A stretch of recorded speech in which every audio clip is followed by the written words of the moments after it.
Dice, sí, pero no todos. Hay algunos derechos que son propios de las personas físicas naturalmente, pero hay otros al patrimonio y a una serie de garantías o de derechos que deben de ser respetados por la autoridad, que desde luego también pueden hacer valer las personas morales.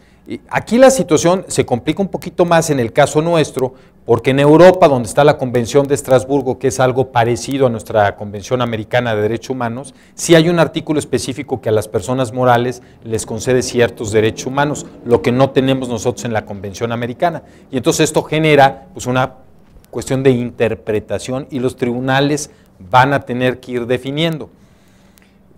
En un momento me ocuparé de ese tema. Pero bueno, una persona física en donde no hay duda que sí resultan aplicables los derechos humanos, pues desde luego que podría tener acceso a una serie de beneficios que hoy por hoy pues no estaban tan claros.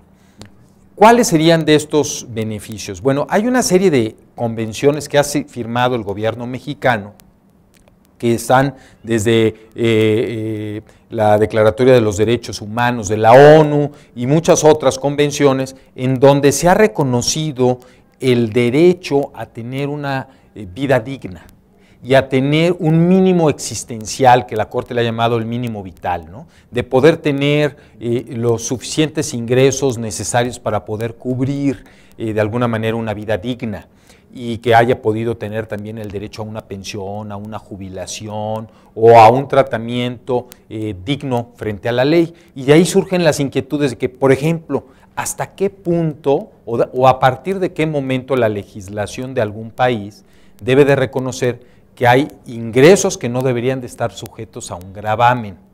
Ya la Suprema Corte de Justicia Mexicana se anticipó y dijo el mínimo vital, aunque es un concepto muy ambiguo de qué es el mínimo vital, porque qué es vital para cada quien, pues para algunos te van a pensar, pues para mí una vivienda digna es una casa en las lomas de Chapultepec, y hay otro que te va a decir, pues para mí una vivienda digna pues es por lo menos una casa en donde yo pueda tener los accesos mínimos a la luz, a instalaciones de servicios básicas, hidroneumáticas, etcétera, y que pueda tener un espacio de convivencia y que haya separaciones en la habitación. Eso puede ser un ejemplo. El tema de qué es la canasta básica, qué es la canasta básica para cada quien, ya vimos que ahí hay problemas hasta políticos para entender qué es la canasta básica, y como eso, pues hay muchas cuestiones que tendríamos que ir viendo. Lo que sí es una realidad es que esas lagunas las han ido llenando los tribunales. Entonces, por ejemplo, a mí se me ocurre que se podría cuestionar que no estuvieran exentas al 100% las pensiones de jubilación, las pensiones de viudez, los haberes de retiro, porque de alguna manera estos beneficiarios de estas prestaciones ya tuvieron una etapa productiva en donde estuvieron aportando recursos, fueron objeto de gravamen y ya en su vida, que ya no es productiva, digamos de alguna manera, reciben estos beneficios de la ley y no consideramos que sería justo, por lo menos sería cuestionable el que estuvieran grabados. Y entonces ahí se abre un tema de discusión que algunos pensarán, sí, pero yo, ¿por qué voy a correr con las cargas tributarias de ellos? ¿Y por qué el gobierno va a dejar de destinar un tema? Y se empieza a politizar, pero en el fondo es un ejemplo en donde seguramente habrá quien haga estos planteamientos y los tribunales van a tener que analizar la ley y otorgar este principio de interpretación pro persona. Quiere decir, aquel que sea más benéfico a quien, pues a la persona titular de esos derechos humanos, en este caso a la persona física, en donde no hay discusión al respecto. Un punto que es bien importante sobre este aspecto es que no debemos de desconocer que en la materia tributaria también el gobierno federal o el gobierno estatal o municipal que va a cobrar las contribuciones, pues de alguna manera está representando a otros titulares de derechos humanos. ¿Por qué? Porque ese dinero pues se va a destinar al gasto público, y el gasto público es para dar pues seguridad social, o para dar educación, o para dar hospitales, o para dar ciertos aspectos de convivencia civil social que es función del Estado y cuyos titulares son pues los ciudadanos en general. Entonces, tampoco va a ser una función muy clara y muy transparente en cuanto a que en todos los casos en donde haya duda, la respuesta debe de ser el menor cobro de contribuciones. No necesariamente, porque hay estos intereses que va a tener que ponderar el juzgador y va a tener que, cuando emita su resolución, determinar si hay o no lugar a una interpretación que sea favorable al particular en un caso en específico con una menor recaudación. Pero ¿cuál sería una consecuencia inmediata, directa de esta reforma constitucional? Pues ustedes conocen perfectamente el artículo 5 del Código Fiscal. Todos conocemos que el artículo 5 del Código Fiscal Federal pues habla del principio de aplicación estricta de las disposiciones fiscales, ¿no?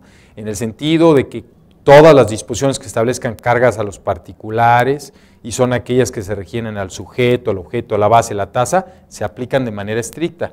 Bueno, pues ya el presidente del Tribunal Federal de Justicia Fiscal y Administrativa, en un foro que se llevó a cabo, organizado por la Barra Mexicana Colegio de Abogados en San Luis Potosí, hace un par de semanas, abiertamente manifestó que en su opinión, no la del tribunal, pero sí la del presidente del tribunal, el artículo 5 del Código Fiscal de la Federación ya fue tácitamente derogado por el artículo 1 de la Constitución Política de los Estados Unidos Mexicanos.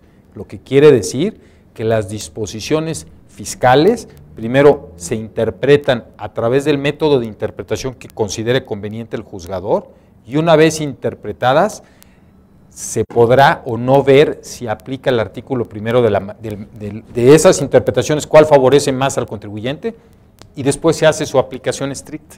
Entonces hay un primer tema que vamos a ver cómo empieza a resolver el tribunal con base en esto, ¿no? Entonces es un tema que creo que vale mucho la pena reflexionar y tener en mente. Y además las consecuencias que eso puede acarrear en cuanto a justamente eso, el ejercicio de los medios de defensa. Evidentemente el criterio de los juzgadores puede cambiar radicalmente. Tú, Alejandro, anticipas que los tribunales tengan diferentes criterios en ese sentido, es decir, no será fácil normarlo como tal, no será fácil meternos en esta nueva cultura de la no aplicación estricta a la luz del primero constitucional. ¿Qué ves en un futuro en ese sentido en los tribunales? Tienes todas las razones, ese es un tema de la mayor importancia porque a raíz de este asunto de Rosendo Radilla, que la Suprema Corte lo llamó el asunto varios y emitió varios criterios.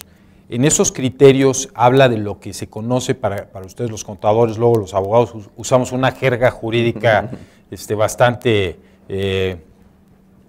pues no quisiera yo utilizar la expresión adecuada porque no es el foro, pero dice control de convencionalidad y habla de ex oficio, por ejemplo, modelo de control difuso de constitucionalidad. ¿Qué es eso? Bueno, lo que realmente están diciendo la Corte es que todos los jueces del país, no solamente los jueces federales ni la Suprema Corte de Justicia, están obligados a aplicar las leyes en la forma que mayor beneficien a las personas.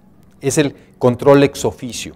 Pero además, los jueces mexicanos están obligados a conocer desde luego la Constitución mexicana y lo que se conoce cuando escuchen ustedes en el medio el bloque de constitucionalidad, que ahora está de moda. El bloque de constitucionalidad, que yo como abogado debo de reconocer, la primera vez que oí el bloque constitucional dije, ¿qué es esto, no?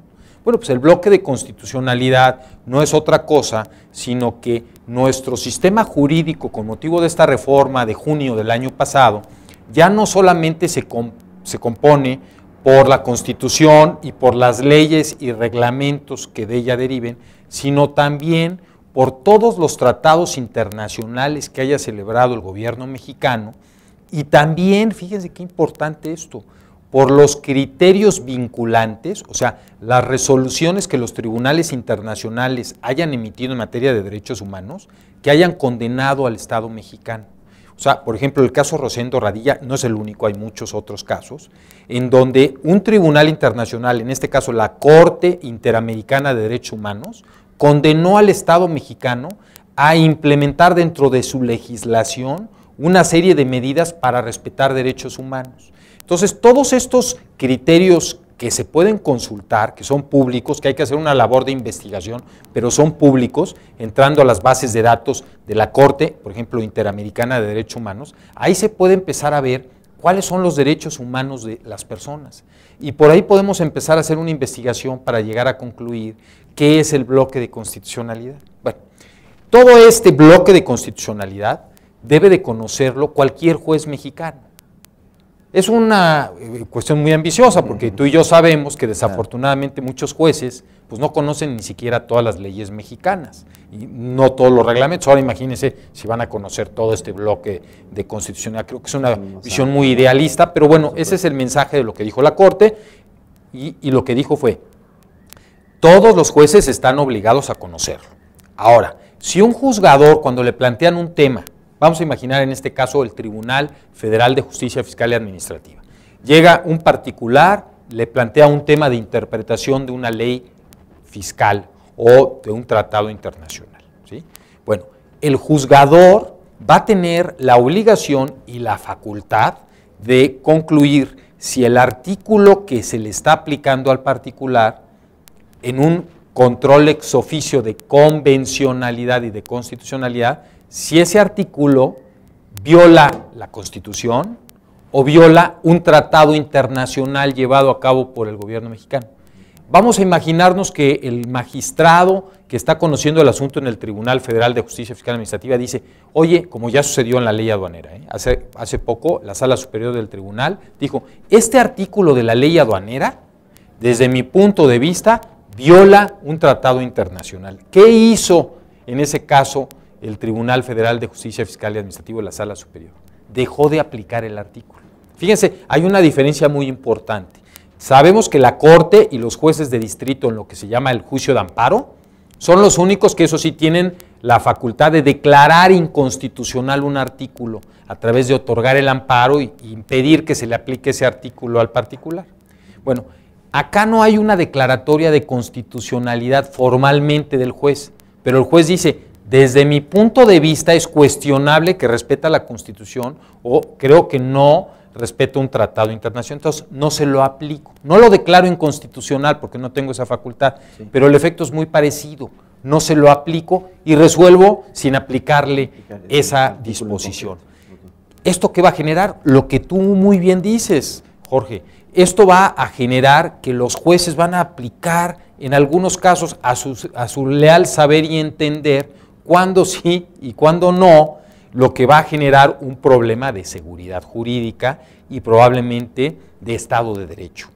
Para evitar eso, la Suprema Corte de Justicia emitió unos lineamientos y dijo, bueno, para que tú puedas seguir ese criterio, dijo la Suprema Corte, el mecanismo para el control de convencionalidad ex oficio en materia de derechos humanos a cargo del Poder Judicial, dice, debe ser acorde con el modelo general de control establecido constitucionalmente. Y luego lo que dijo es, trató de dar unos lineamientos, ¿no? Y dijo, primero, el parámetro de análisis de este tipo de control dice, todos los derechos humanos contenidos en la Constitución, así como en la jurisprudencia del Poder Judicial. Segundo, los derechos humanos en los tratados internacionales. Y tercero, lo que les decía yo, los criterios vinculantes de la Corte Interamericana de Derechos Humanos. Bueno, pero surge esa inquietud. Algunos jueces más estudiosos que otros sí los van a aplicar y otros no. Para tratar de evitar este tema, ya hay una iniciativa de una nueva ley que está siendo discutida en el Congreso. Es una iniciativa que presentaron varios senadores del Partido Revolucionario Institucional, del PAN y también del PRD, en donde están tratando de aprobar una reforma, más bien ni siquiera es una reforma, es una nueva ley reglamentaria del artículo 1 y 133 de la Constitución. A la luz de las reformas. A la luz de las reformas, precisamente para que no quede en manos del juez este tema. Entonces ahí lo que están tratando de decir es, el juez va a tener que seguir este procedimiento, si después de que siga el procedimiento el juez concluye que esa ley no se debe de aplicar, va a haber un órgano, la Procuraduría General de la República, que va a poder cuestionar en una segunda instancia si el juez actuó correctamente o no, y ya un tribunal de mayor jerarquía, con más experiencia, va a confirmar o va a revocar ese control de convencionalidad ex oficio constitucional. Sin embargo, esto no le gusta a los jueces. Obviamente los jueces dicen que esta reforma es una tomada de pelo, porque entonces ahora los diputados y los senadores quieren bloquear este control de convencionalidad. Yo no lo veo así. Yo la verdad es que pienso que sí es